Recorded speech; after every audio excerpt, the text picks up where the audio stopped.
নমস্কার, the Hindu news চ্যানেলে আপনাদের সকলকে স্বাগতম। আজকে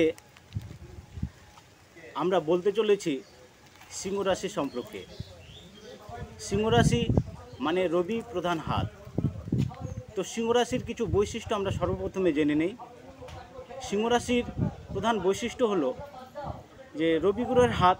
তো রবি হলো সর্বগ্রহের মূল কেন্দ্র বা সৌরজগতের প্রাণও বলা যায়। তাই রবির প্রভাব মানব জীবনে বিরাট।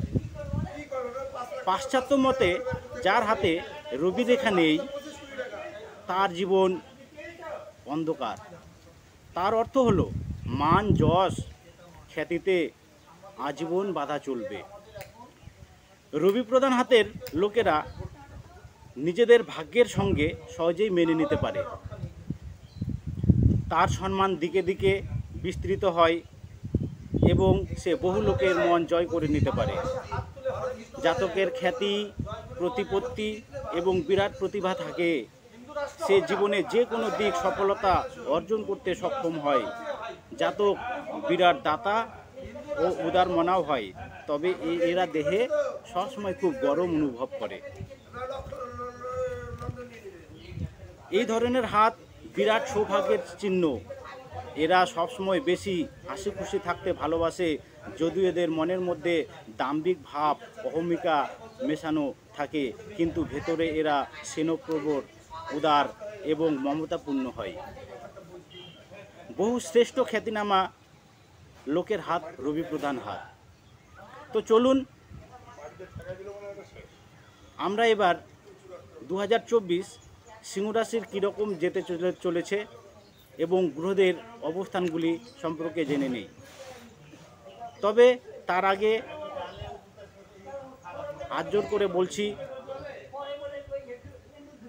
আমার এই অনুষ্ঠানটি যদি আপনাদের ভালো লাগে তাহলে অবশ্যই লাইক, শেয়ার, কমেন্ট এবং সাবস্ক্রাইব করবেন।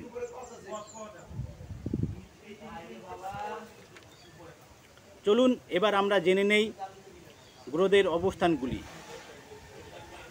2 নম্বর ঘরে কেতু অবস্থান করছে। 7ম ঘরে শনি এবং মঙ্গল যোগ তৈরি হয়েছে। 8ম ঘরে শুক্র, রাহু, বুধ অবস্থান করছে।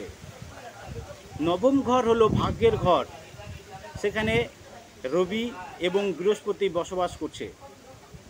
11 ঘরে চন্দ্র অবস্থান করছে। গ্রহদের বিচার করলে দেখা যায় সিংহ রাশির জাতক বা জাতিকাদের জীবনে কিছু না কিছু একটা স্পেশাল ব্যাপার থেকেই যাচ্ছে। সেই জন্য বিপরীত লিঙ্গের প্রতি আকর্ষিত হয় এবং সহজে মানুষের মন জয় করে নেয় এবং হঠাৎ করে তা বিনষ্টও হতে পারে।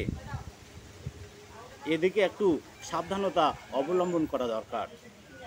তবে আশা করা যায় আপনারা যেসব ডিপ্রেশনের মধ্যে ছিলেন বা বড় জটিলতার মধ্যে ছিলেন তা থেকে অনেকটা রিলিফ পেতে চলেছেন।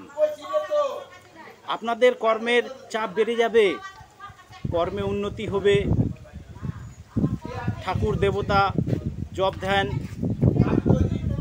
প্রতি শ্রদ্ধা বেড়ে যাবে, কেরিয়ারে অনেক রিলিফ পেয়ে যাবেন। কিন্তু আপনাদের কর্মের প্রতি যেহেতু শনির দৃষ্টি রয়েছে, সেদিকে আপনাদের বিশেষ নজর দিতে হবে। কারণ কর্মক্ষেত্রে আপনি ভালো পারফর্ম করবেন, কিন্তু আপনার কর্মের স্বীকৃতি পেয়ে যেতে পারে অন্যজন।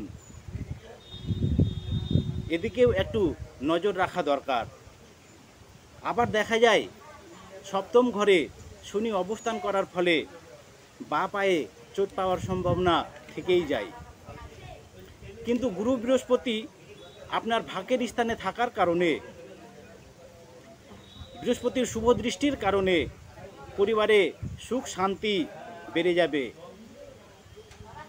অনেক টেনশনে বা ডিপ্রেশনে আছেন, তা থেকেও বেরিয়ে আসবেন। সিংহ রাশির জাতক জাতিকারা এতদিন ধরে যে ঝামেলার মধ্যে ছিলেন তার কিন্তু গুরু বৃহস্পতির কারণে সুখকর জীবন পেতে চলেছেন। কিন্তু যাদের হাতে বৃহস্পতি অশুভ, তাদের নানা রকমের ঝামেলায় বা অশুভ ফলে বেড়ে যেতে পারে। ছোটদের ক্ষেত্রে বা যারা পড়াশোনার মধ্যে রয়েছেন তাদের ব্যাপারে বিশেষ শুভভাব বলা যায়। কিন্তু যিনারা কোনো কাজের ব্যাপারে টাকা ইনভেস্ট করতে চাইছেন, একটু থেমে গেলেই ভালো হয়। নমস্কার। আমার এই অনুষ্ঠানটি যদি আপনাদের ভালো লাগে তাহলে অবশ্যই লাইক, শেয়ার, কমেন্ট এবং সাবস্ক্রাইব করতে ভুলবেন না।